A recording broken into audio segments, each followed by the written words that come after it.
eksaminasi modul 1.4 tentang budaya positif. Dan terima kasih waktunya. Saya minta sebanyak-banyak terima kasih kepada Bapak Ibu karena sudah bisa hadir di kegiatan ini, ya, dengan acara yang hari ini yang begitu padat. Mungkin untuk mempercepat waktu, mari kita dimulai modul 1.4 tentang budaya positif. Mungkin sebelum ini saya akan speaking dulu, ya, kita tentang senam otak.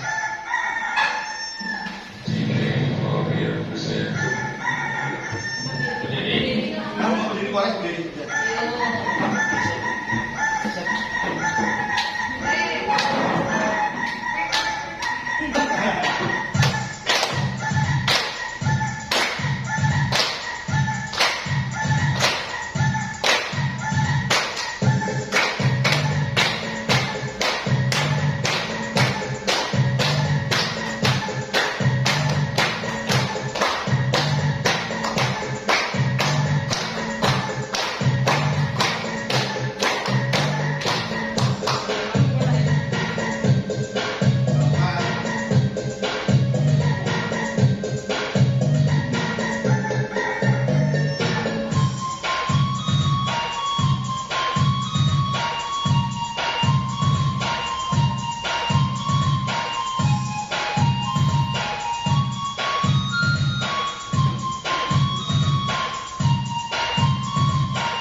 Ternyata antara otak kiri dan otak kanan susah untuk diseimbangkan, ya.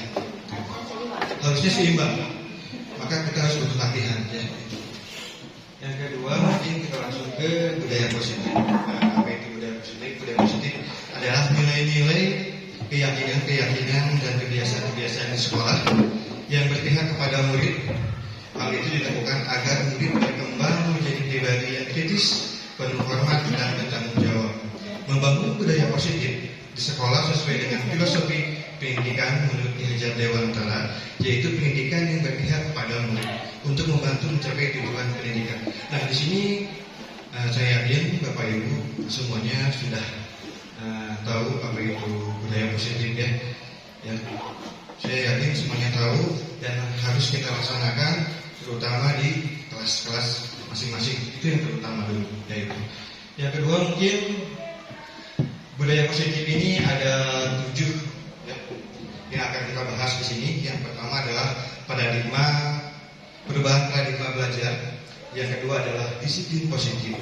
Yang ketiga adalah motivasi perilaku, hukuman dan penghargaan retribusi. Terus keyakinan kelas, kebutuhan dasar manusia, posisi kontrol guru, dan segitiga retribusi. Nah, 7 ini akan kita bahas di dalam disiplinasi ini. Yang pertama adalah budaya. Yang pertama adalah perubahan paradigma. Nah, menurut filosofi Ki Hajar Dewantara, di sini ada 5 ya, yang menjadi filosofi pendidikan Ki Hajar Dewantara. Yang pertama adalah semua anak terlahir dengan bakatnya masing-masing. Kita yakin semuanya anak-anak kita di SDN Rasul Mandiri 4 ini terlahir dengan bakatnya masing-masing. Gimana sih terlahir dengan bakatnya masing-masing? Jadi mempunyai bakatnya masing-masing. Kita tidak bisa memaksakan bakatnya seperti apa, gimana kita tidak bisa memaksakan. Ya, karena kalau bakat ini dulu itu saya pernah belajar ada 9 kecerdasan termasuk bakat. Salah satunya mungkin yang nggak suka matematika ada. Jadi terutama yang paling banyak itu adalah yang tidak suka matematika. Itu gimana kita di kelas supaya agar anak-anak hanya bukan menyenangi tapi agar bisa saja. Ada yang namanya standarnya seperti itu. Itu yang pertama. Yang kedua adalah tugas guru menuntun bakat tersebut agar anak tumbuh dengan selamat dan bahagia. Jadi tugas kita di sini adalah menuntun bakatnya anak tersebut.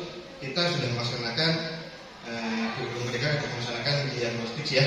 Jadi udah tahu bakat siswa kita masing-masing.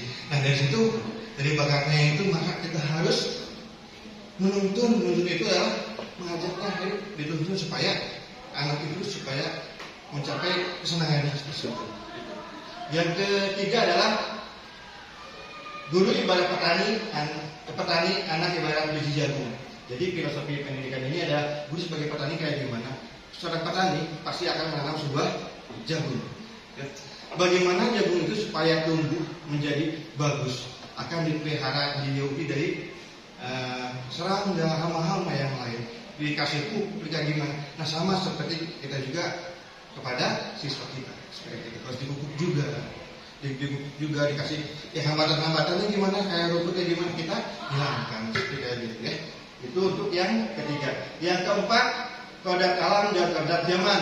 Di kodrat alam ini ternyata kodrat alam itu adalah tentang lingkungan kita. Jadi bagaimana kita harus menyikapi di lingkungan kita ini supaya anak-anak tidak bisa berubah dari lingkungannya, kan? Sedangkan pada zaman itu adalah kedepannya seperti kayak gimana. Saat ini mungkin pada zaman itu anak-anak akan menguasai teknologi. Mungkin anak-anak sekarang lebih pintar dari kita dalam apa? Dalam gadget. Anak udah bisa main game seperti kayak gimana, sudah tahu seperti kayak gimana. Mungkin ada kalau dipukul lagi mungkin anak-anak sekarang udah bisa jadi hacker lah seperti kayak gitu. Ada anak-anak SMP atau SD juga mungkin yang ternyata udah bisa menghacker.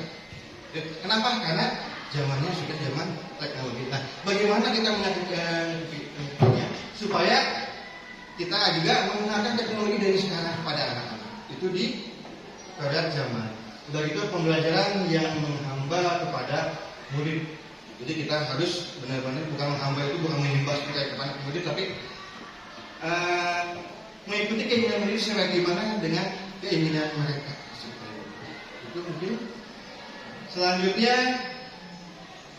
perubahan paradigmanya untuk membangun budaya positif, sekolah perlu menyediakan lingkungan yang positif, aman dan nyaman agar murid-murid mampu berpikir, bertindak dan mencipta dengan merdeka, mandiri dan bertanggung jawab. Nah, ini budaya positif ini harus kita laksanakan, kita dukung di sekolah supaya anak-anak itu bisa nyaman, terutama adalah kenyamanan di sekolah dan terutama adalah di kelas.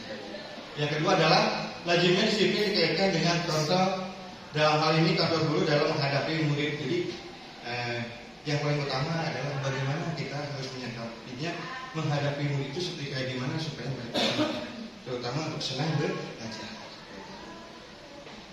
Terus disiplin positif. Ada yang tahu Bapak Ibu apa itu disiplin positif? Aturan positif. Aturan positif. Aturan positif. Oh, aturan berarti biasanya kalau melanggar gimana? Hukum. Nah, sebenarnya disiplin positif adalah sering dikatakan sebagai tata tertib, dikaitkan dengan tata tertib, teratur dan kepatuhan pada peraturan.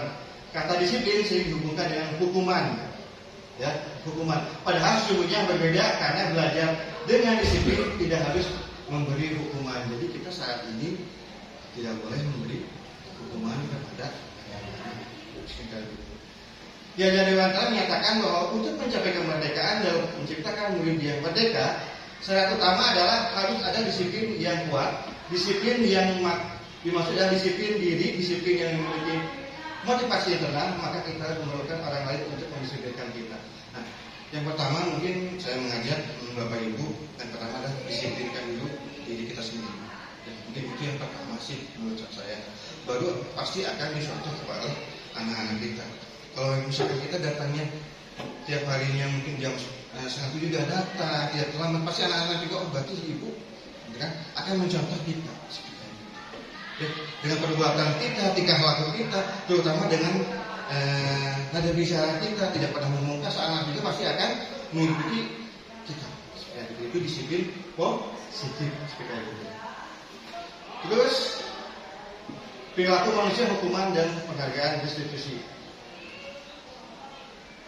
Nah, motivasi. Jadi motivasi ini merupakan dorongan yang timbul dari seseorang secara sadar dan tidak sadar untuk melakukan suatu tindakan dengan tujuan tertentu. Jadi kita jujur, saya disini juga termotivasi, ya, termotivasi untuk apa? Untuk bekerja lebih giat lagi, dan gitu kan. Itu Bapak juga sama. Nah, bagaimana kita menularkan motivasi kita kepada anak-anak, ya, dengan kayak gimana seperti kayak gitu. Ya, itu udah gitu. Yang pertama mungkin motivasi perilaku manusia adalah untuk menghindari ketidaknyamanan atau hukuman. Ini pasti biasanya kalau terlambat takut diapa, takut dihukum. Itu kan, anak-anak biasanya kayak gitu kan. Udah gitu pas bendera karena hukuman takut dihukum. Nah, itu adalah dasar dan pertamanya adalah dari eksternal. Ya, gitu. Terus untuk mendapatkan imbalan. Ya, imbalan itu seperti kayak gimana? Ingin dipuji, katakan identitas gagal, sedangkan sukses itu bisa diperspektif dan restitusi. Kalau restitusi itu adalah murid bertanggung jawab, terus fokus pada pemecahan jangka panjang, murid mandiri, murid menghormati dirinya dengan orang lain. Itu, nah ini tindakan hukuman atau konsekuensi. Mencatat 100 kali di dalam buku kalimat saya tidak akan terlambat lagi. Terlambat karena terlambat di sekolah. Hukuman atau konsekuensi, Bu? Ayo. Hukuman. Yang kedua, lari memilih lapangan basket 2 kali karena terlambat hadir di sekolah. Hukuman. Terlambat hadir di sekolah. Hukuman. Lari di lapangan basket 2 kali karena terlambat hadir di sekolah. Hukuman. Konsekuensi. Hukuman sih. Hukuman. Lari menuju lapangan basket 2 kali, ini adalah hukuman. Ya. Udah itu murid diminta untuk push up 15 kali karena tidak menggunakan masker ke sekolah. Apa? Hukuman juga. Terus menggantikan kertas tugas teman yang telah dicoret-coret. Nah, itu. Terus membersihkan tumpahan air di meja tulis karena tersenggol pada saat belajar. konsekuensi.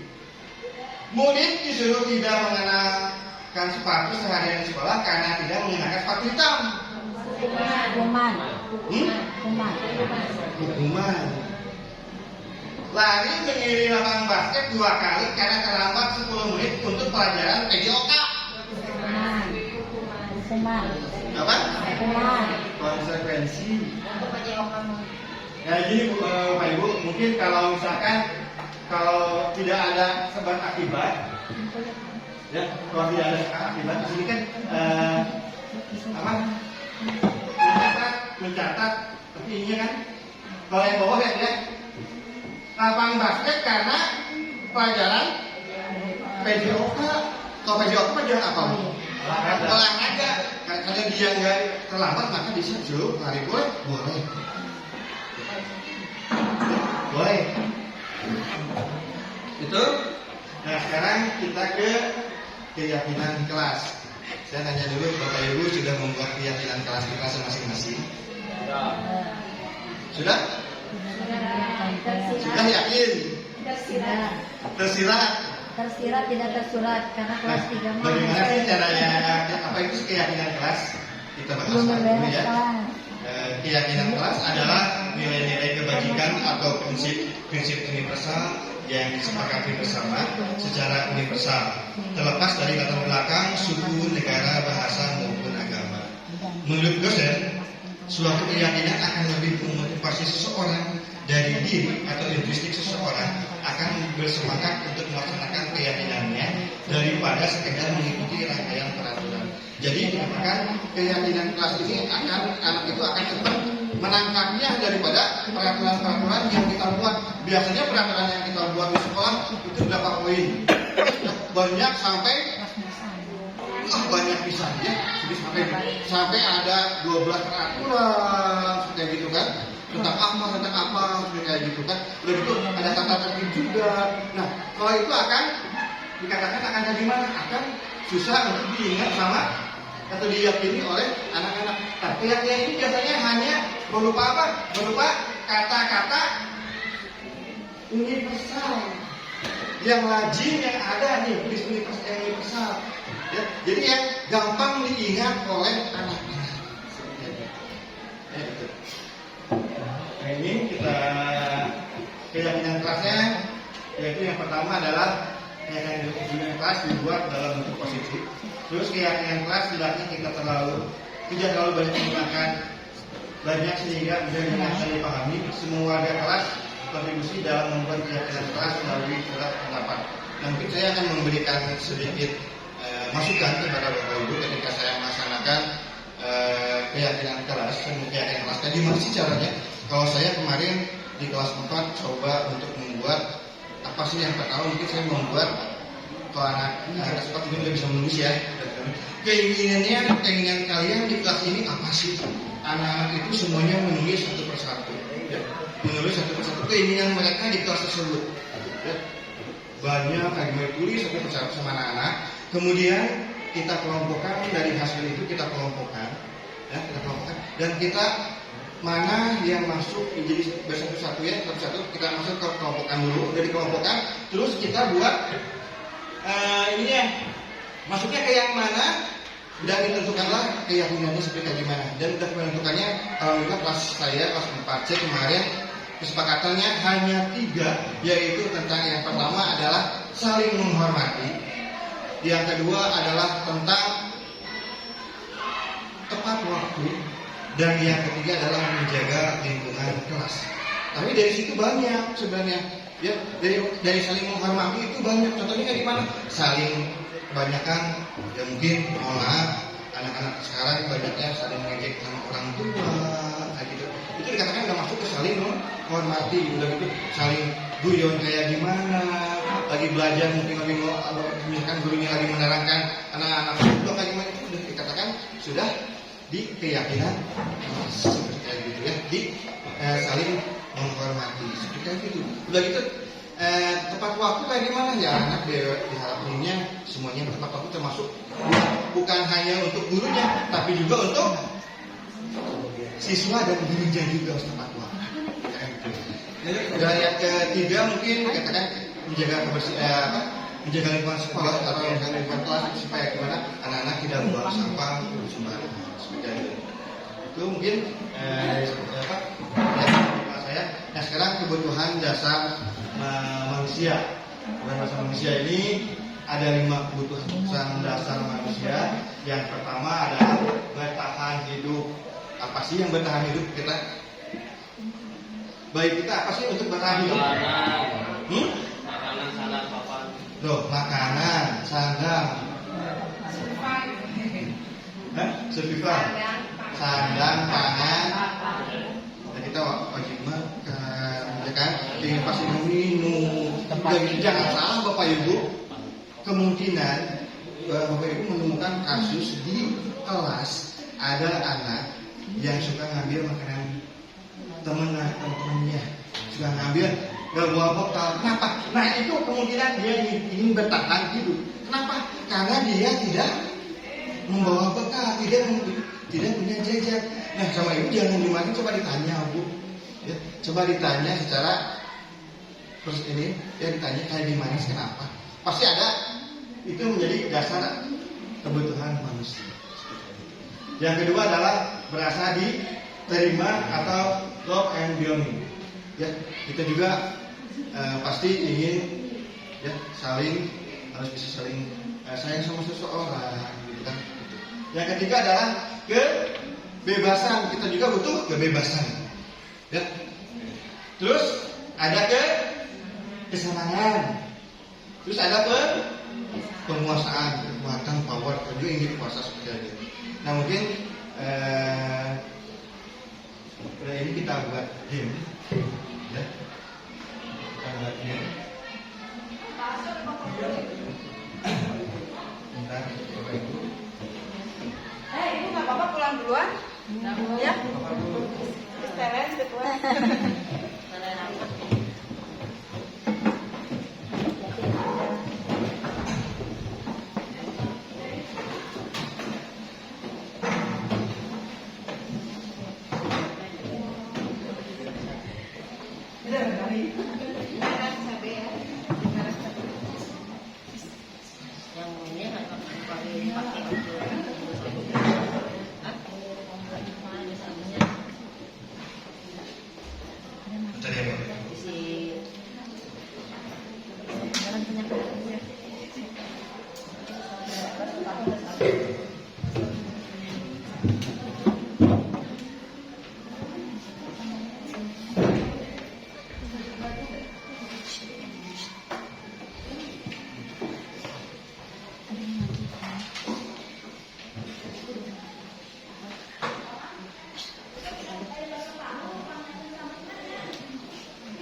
Oke, boleh membuka Kahoot di HP-nya.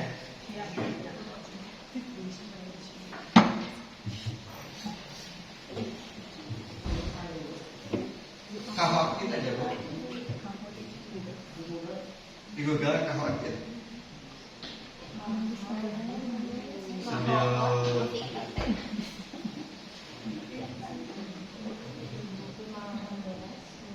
5182650. Namanya bebas. Namanya langsung ini aja, nggak apa-apa. Masa bebas? Hah? Nickname boleh. Nanti dapat hadiah Bu, ya. Ya, baterainya. Apa kodenya Pak? Ya. Kawan Kip, ini ininya. Aku. 5182650. Gak usah Kawan Kip. Aku, oke, aku apa ya? Aku juga yang masuk aku. Baru satu aku siapa tak? Belum. Aku Bisa udah masuk. Ayo. Siapa itu Elsa? Tuh. Ada. Ya. Iya. Iya. Saya udah masuk. Udah semuanya? Tuh. Ya, aku habis baterai kalau ada di mati nggak bisa ikut. Bisa diganti nggak sih? Bisa. Ampiun, siapa itu Ampiun? Tuh, ada udah masuk. 1, 2, 3, 4, 5, 6, 7, 8, 9, 10, 11. Udah? Belum. Tra. Itu mah aku. Aku aja. Oh, Tra. Aku masuk. Aku habis baterai. Siap? Siap. Udah masuk semua? Ayo semangat Ipan. Semangat. Nanti dapat hadiah saya akuin. Udah siap? Siap, Pak. Mulai ya. 1, 2, 3. Melek. Melek. Siap. 5, 4, 3, 2, 1. Kebutuhan apa yang sedang berusaha dipenuhi oleh anak-anak ini? Saya bacain ya. Bingo. Nggak kelihatan kok. Apa ya? Ya. Sini. Aku senang main kejar-kejaran dengan ibu guru. Seru. Apakah kesenangan, penugasan, cita kesadaran, atau kebebasan? Gitu aja jadinya. Soalnya ini, aku senang main kejar-kejaran dengan ibu guru. Seru. Kesenangan, penguasaan, cinta kasih sayang, atau kebebasan? Putar. Sama. Putar.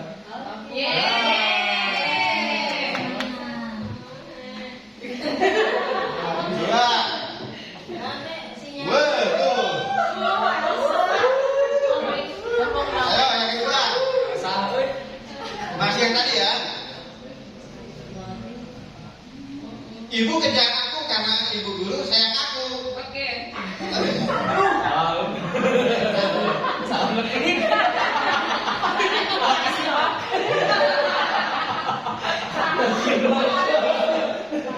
Udah?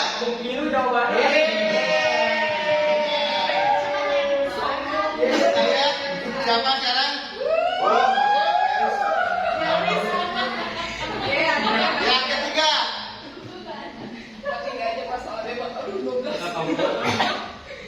Aku bosan belajar mewarnai itu di dalam kelas.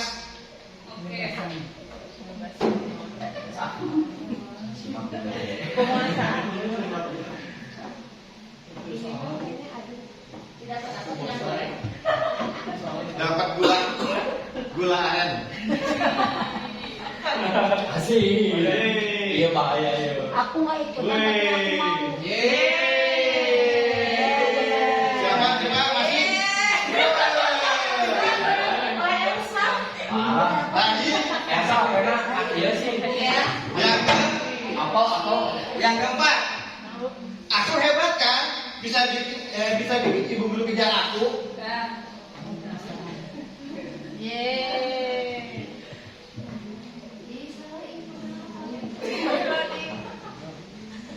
Aku hebat kan? Nah, jawabannya adalah penguasaan. Apakah masih? oh iya mau bisa kali 3 harus gitu. Nih, ada lagi. Ini 12 pertanyaan. Ibu guru bilang aku tidak boleh bersenandung sewaktu mengerjakan tugas karena kelas harus tenang, tidak ada suara. Kan nggak seru juga jadinya. Dan apa lagi jawab?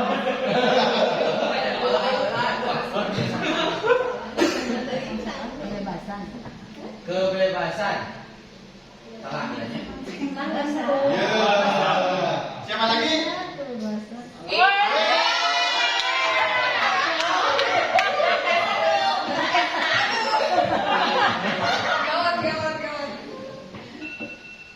Aku telah Ahas. Ibu guru tidak menyapaku hari ini, padahal aku pakai kamu tahu? Apakah aku apa Elsa?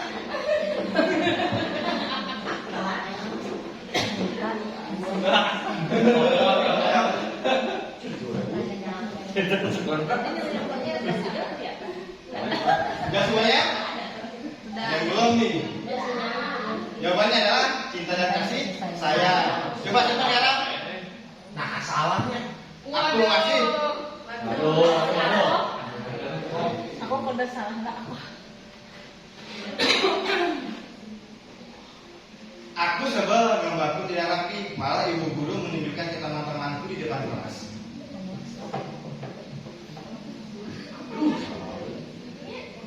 Aku sebel. Kebebasan. Apa? Penguasaan. Antara kebebasan atau penguasaan. Jawabannya adalah penguasaan.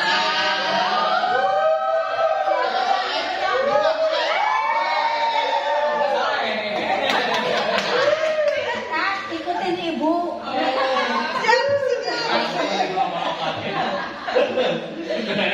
Aku bosan masak, belajarnya cuma gitu-gitu aja, dengerin ibu guru aja. Kebebasan.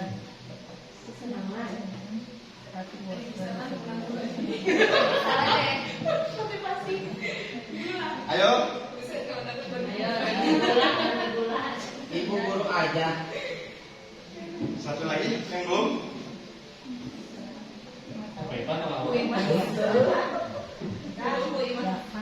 Ya, Kebebasan. berubah enggak?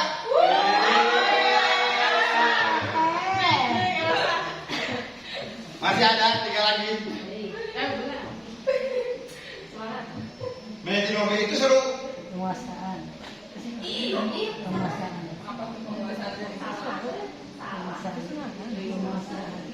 Menyetir mobil itu seru. Penguasaan. Gimana? Jika kasih sayang. Udah semuanya 12 ya? Oke.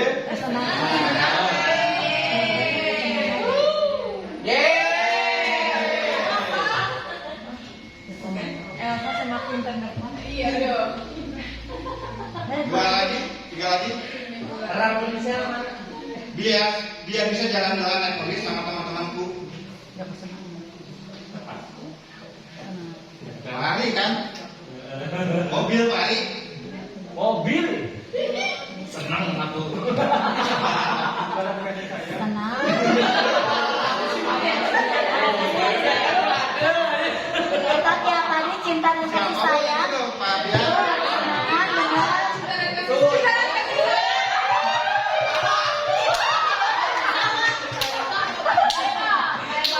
Mantap. Wah, mantap. Kita lagi kasih sayang, bener. Kan kesenangan. Kita kasih sayang. Kamu kan bangga dan keren.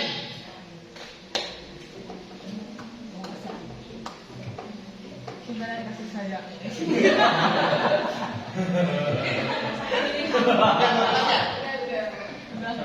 Penguasaan. Coba siapa? Berubah tidak? Ya. Satu lagi. Udah belum? Aku senang bisa pergi ke tempat-tempat yang aku suka. Bebas. Bebas. Bebas.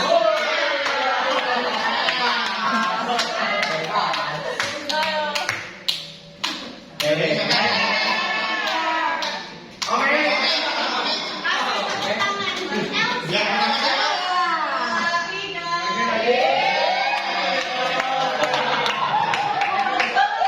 Omen siapa Omen? Hadiahnya besok ya.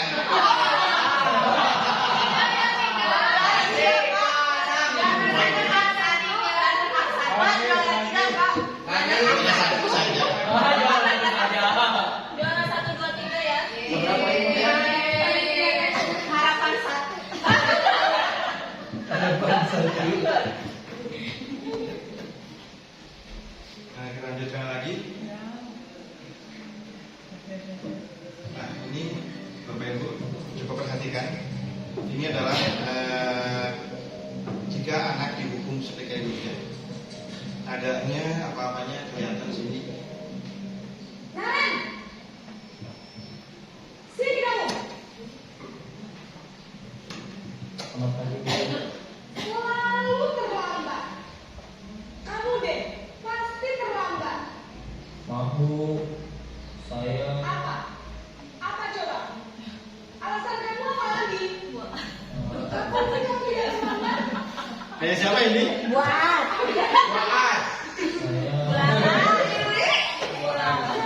Kapok sih kamu. Ipan. Sudah terlambat.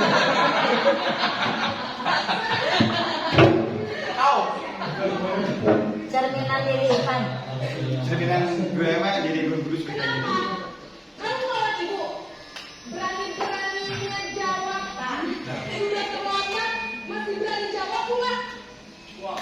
Iya sih, sama. Enggak, Bu Yati mah lembut. Dari kancing harga. Pergi sana ke lapangan basket. Nah, sikap penghukum itu bagaimana? Sikap penghukum itu adalah bicaranya dari kasus tinggi, menghardik, udah itu nunjuk-nunjuk biasanya, udah itu pada tapi enggak membentak, menyakiti dan menyindir. Hukuman dapat berupa fisik maupun psikis. Murid akan dampaknya itu mungkin murid akan memberontak, murid akan menjadi pendendam. Mungkin suatu saat Bu takutnya ibu marahin anak-anak, anak-anaknya pasti bantu ibu tidak Bu. Nah itu. Ya, murid tidak menyukai guru atau mata pelajaran yang diambil itu. Ya, kalau kita menjadi penghukum. Yang kedua adalah kita sebagai posisi membuat merasa bersalah. Kemarin Pak Alita merasa bersalah. Iya, karena dia Kayak gimana merasa bersalah kan? Kayak gitu. Nan,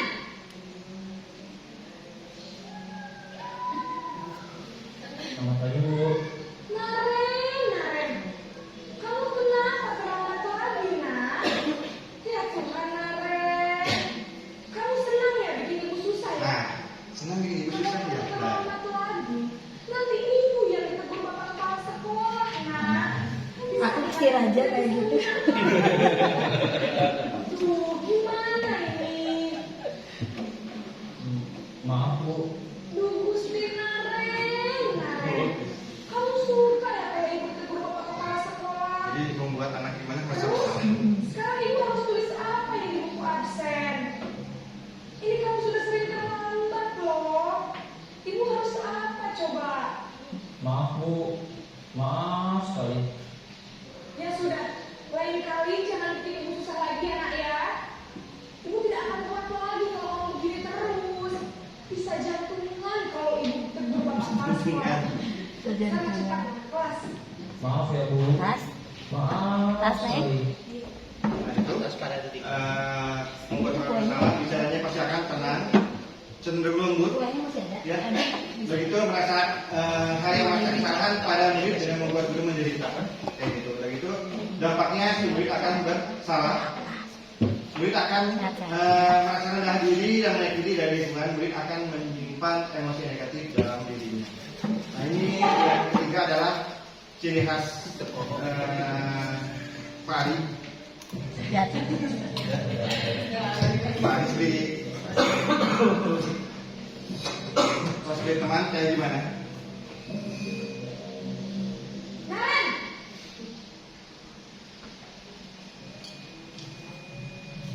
Selamat pagi Bu. wah, sudah jam berapa ini, Nak? Terlambat lagi ya sayang. Iya Bu. Habis ibu saya lupa bangunkan saya Bu. Kamu malah menyalahkan ibu kamu. Kamu bukannya anak yang larinya paling kencang. Kok terlambat sih? Iya Bu. Saya mau terlambat bangun tadi. Jadi biarpun saya lari kencang, tetap gak kekejar Bu. Ya sudah sana. Nanti lain kali larinya lebih kencang lagi ya. Biar gak terlambat lagi. Bu. Ya sudah, sana masuk kelas. Ibu beresin urusan absen kamu. Kamu ini ada dasar aja. Sebagai teman, berarti berbicara suaranya ramah, cenderung bernada gurau dan menghangatkan suasana. Murid akan senang, aman, dan akan dengan guru. Identitas yang tercipta, identitas sukses dan berhasil. Dampak pada siswa, murid akan tergantung pada satu orang atau faktor ketergantungan. Jadi si guru itu kayak gimana? Senangnya guru itu aja, kayak lain enggak, kayak gitu adik, gitu ya. Kedua, murid tidak mandiri dan tidak berpikir untuk diri sendiri. Jadi untuk yang tidak ada ini. Tidak mandiri. Kita akan terlalu baik hanya pada orang yang tertentu saja. Ini yang keempat, sebagai pemantau atau monitor.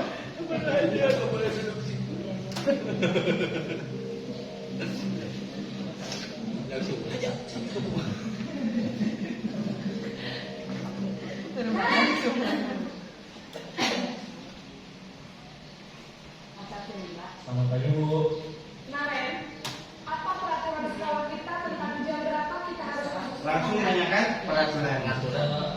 Kalau pemantau mungkin peraturannya. Sekolah jam 7 Bu. Iya betul. Sekarang sudah jam 7.20. Biasanya kalau dia jam ini biasanya apa? Kesiswaan. Iya. Ya, Saya harus tinggal kelas. Harus jam istirahat. Kesiswaan. 80 menit. Iya benar. Konsekuensinya demikian. Jadi nanti jam 9.30. Dan ada apa? Pas istirahat. Kalau salah ada konsekuensinya. Kerjakan tugas tambahan untuk ketertinggalan kamu. Ya. Baik Bu.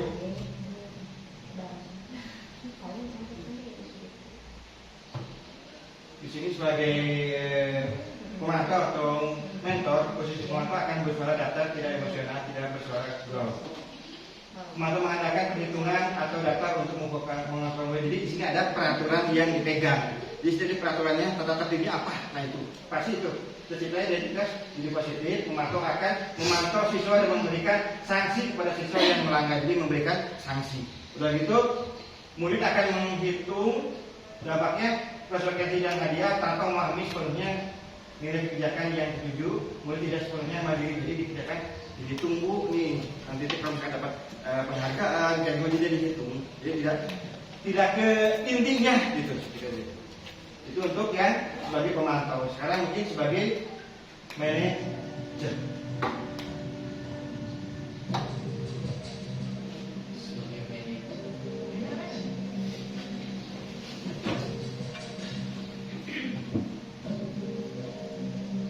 Naren,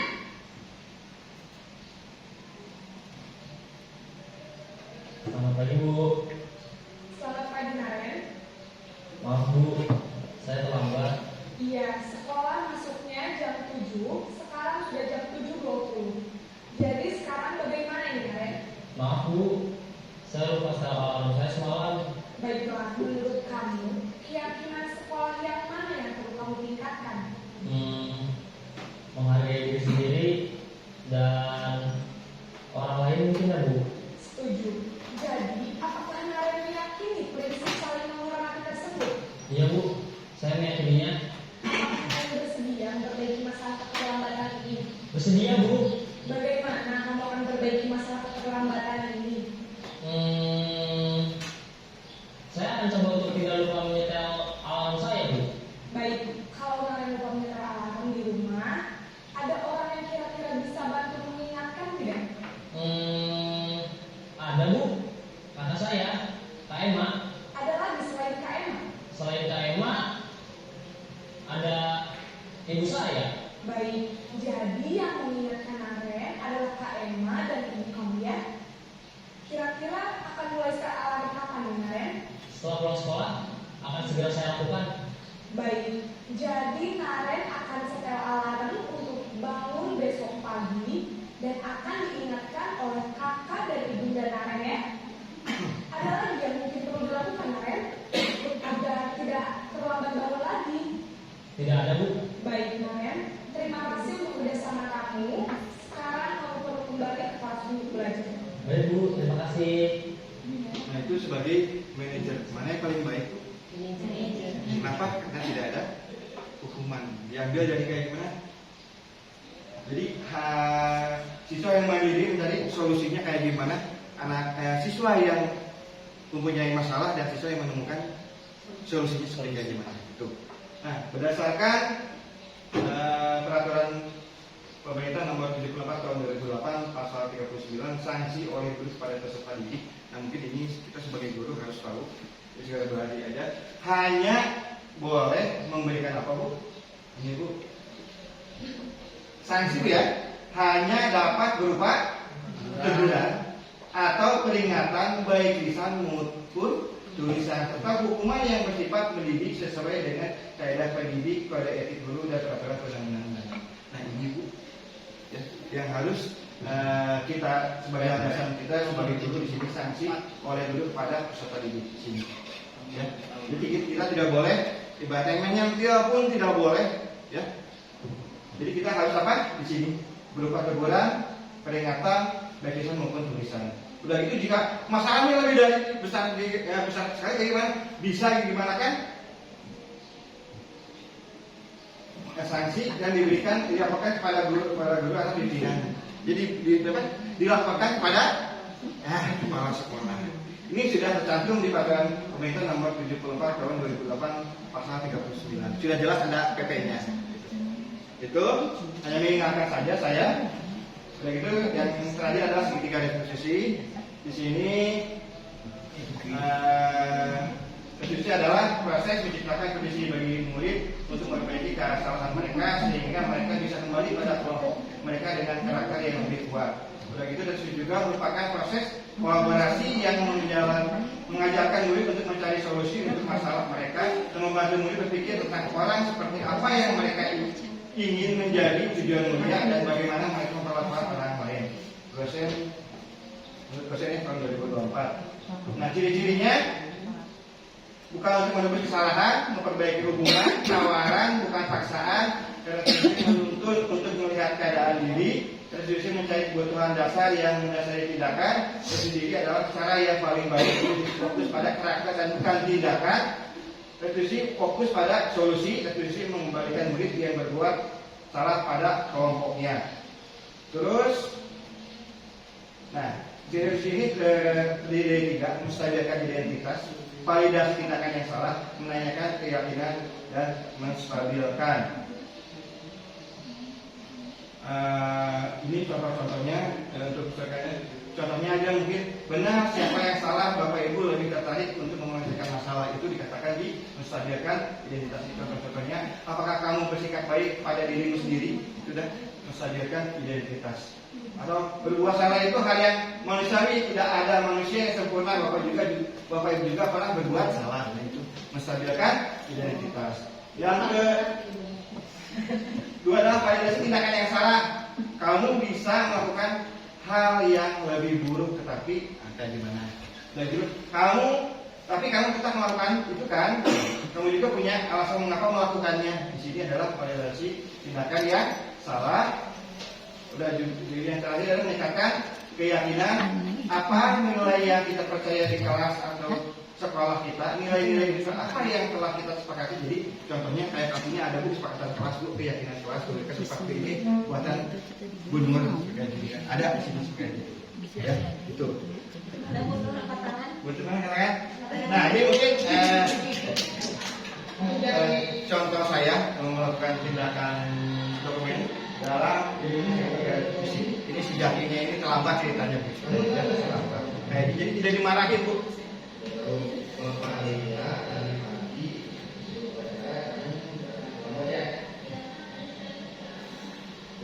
Tidak ada marah-marahan, tidak ada bentak aja, hanya ngobrol aja. Tapi kita harus punya satu dulu keyakinan keras itu sih. Jadi kamu punya alasan.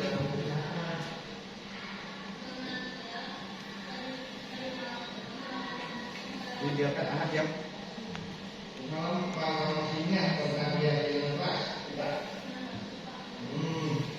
selanjutnya apa yang harus dilakukan supaya kamu meyakini keyakinan itu?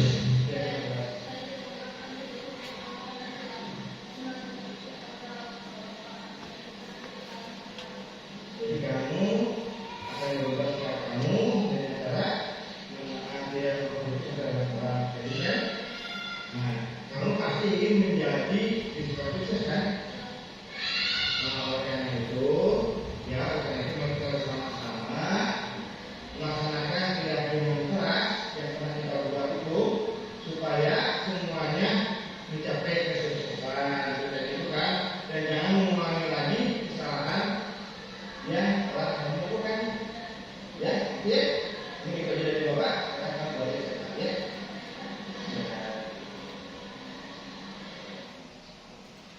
Nah, mungkin itu definisi hari ini. Terima kasih banyak Bapak Ibu. Jam berapa? Jam 6. Ya, terima kasih banyak. Semangat ya Dedi. Terima kasih Bapak, terima kasih Bapak, terima kasih kami ucapkan. Terima kasih pada terima kasih pada terima kasih pada Bapak.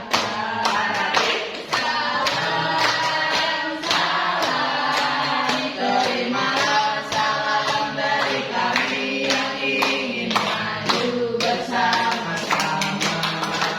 Terimalah salam dari kami yang ingin maju bersama-sama. SD kelas 4. Terima kasih ya.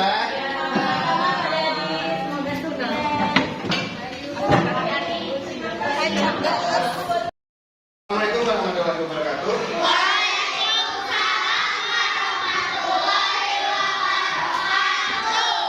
Hari ini kita akan buat kesepakatan kelas dan nanti kesepakatannya kita yakini menjadi sebuah keyakinan kelas. Nah, Bapak minta satu orang ke depan nulis di depan keinginan kalian itu apa di kelas ini. Oke? Dimulai dari yang mana? Ajang dulu boleh Ajang. Ajang 1, Rey 1 boleh di depan. Silakan keinginannya apa? Ajang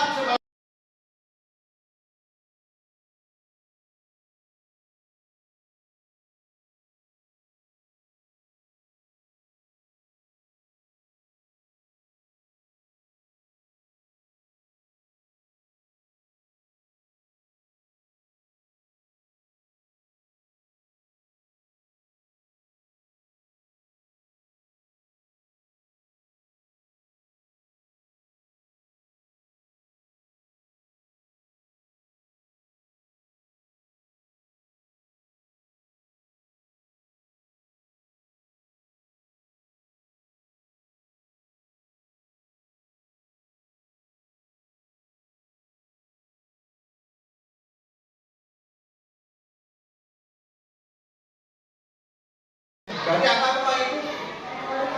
Kalau kita tulis gini, yang pertama berarti apa? Menjaga lingkungan, berdoa. Menjaga lingkungan kelas, bener nggak? Oh, ini maksudnya kemana aja? Apa aja tadi yang masuk? Ini masuk? Masuk. Tidak boleh mau apa? Mau ngapain kelas? Masuk? Nah, jadi ini menjaga, pertama adalah menjaga lingkungan kelas. Gimana keyakinannya? Setuju nih? Setuju semuanya? Berarti keyakinan yang pertama adalah kita harus menjaga lingkungan kelas. Ya. Yang kedua, sini-sinikan. Apalagi mengobrol saat berdoa tidak boleh jahil, berarti apa sih? Hah? Menghargai. Makanya katakan gimana katanya? Saling menghargai. Gimana kalau yang kedua? Setuju nggak? Kalian harus saling menghargai. Ya kan? Yang ketiga bisa nggak? Ada lagi nggak? Jadi terlambat senang. Berarti kalau gitu gimana kalau terlambat? Menuruti aturan. Aturan? Gimana?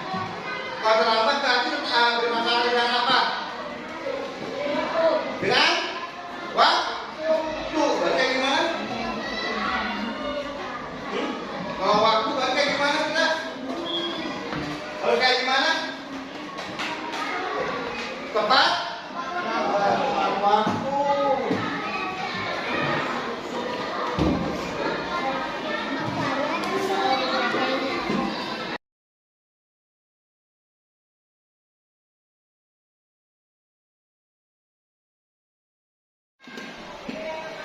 Masuk Jaki. Gimana kabarnya Jaki hari ini? Alhamdulillah baik. Nah, kamu tahu nggak kenapa kamu dipanggil ke sini? Tidak. Tidak tahu. Bapak lihat tadi pagi sebelum upacara kamu datang terlambat ya?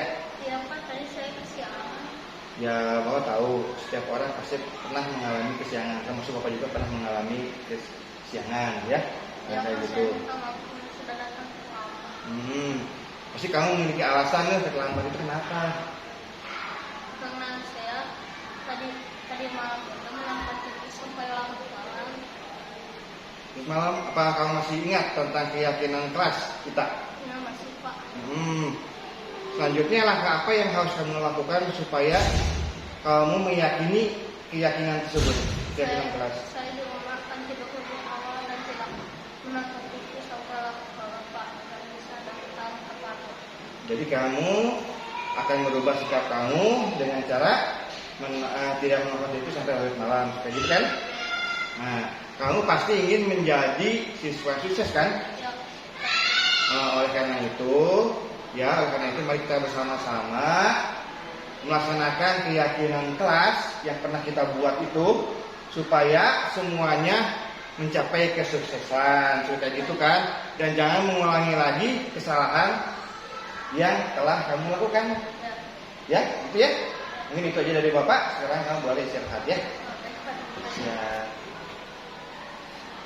Assalamualaikum warahmatullahi wabarakatuh. Perkenalkan, nama saya Zaki Syakib Pertawunan, siswa kelas 4C. Saya melakukan kesalahan atau tidak menjalankan keyakinan kelas. Kami datang terlambat ke sekolah. Saya tidak mendapatkan hukuman atau dimarahi oleh Pak Dadi. Saya ditanya alasan mengapa saya datang terlambat.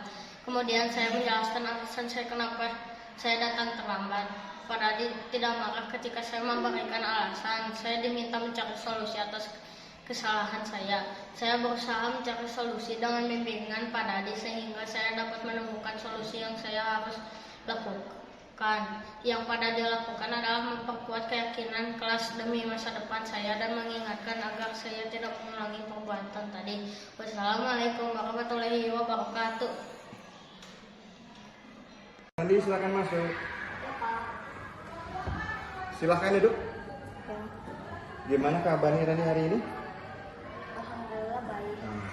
Tadi Bapak lihat kamu ketika pelajaran matematika kamu terhitung di kelas ya? Ya Pak, tadi saya tidur di kelas karena merasa ngantuk. Ya, setiap orang memang merasa ngantuk pasti akan tertidur. Semua orang pasti akan mengalami hal yang sama seperti yang kamu alami. Ya Pak, saya minta maaf karena sudah tidur di kelas saat jam pelajaran. Ya tidak apa-apa, mari kita coba cari solusi untuk membantu kamu menyelesaikan masalah yang kamu hadapi. Baik Pak. Pasti kamu memiliki alasan kenapa kamu tertidur waktu pelajaran matematika tadi. Saya mengantuk Pak karena tadi malam saya bergadang main game sampai larut malam. Apakah kamu masih ingat keyakinan kelas yang telah kita buat bersama-sama waktu itu? Iya masih Pak. Apakah tidur di waktu guru menjelaskan salah satu bentuk keyakinan kelas sikap saling menghargai? Tidak Pak. Tapi kamu juga mendapatkan rasa senang ketika kamu tidur. Tapi tidur di waktu jam pelajaran tidak baik. Selanjutnya langkah apa yang akan kamu lakukan agar tidak tidur lagi di kelas waktu jam pelajaran? Saya di rumah akan tidur lebih awal dan tidak bergadang sampai larut malam Pak, agar di kelas tidak merasa mengantuk dan tidak tidur lagi. Oke, kamu akan memperbaiki sikap kamu dengan tidur lebih awal dan tidak begadang sampai larut malam ya? Ya Pak. Oke, kamu pasti ingin menjadi orang yang sukses kan? Ya Pak. Nah, oleh karena itu, mari kita bersama-sama melaksanakan keyakinan kelas yang sudah kita sepakati sebelumnya bersama-sama untuk menempuh mencapai sebuah kesuksesan dan jangan mengulangi kesalahan atau perbuatan tadi ya. Baik Pak. Ya, sama-sama. Silahkan kamu kembali ke kelasnya ya. Baik Pak, terima kasih.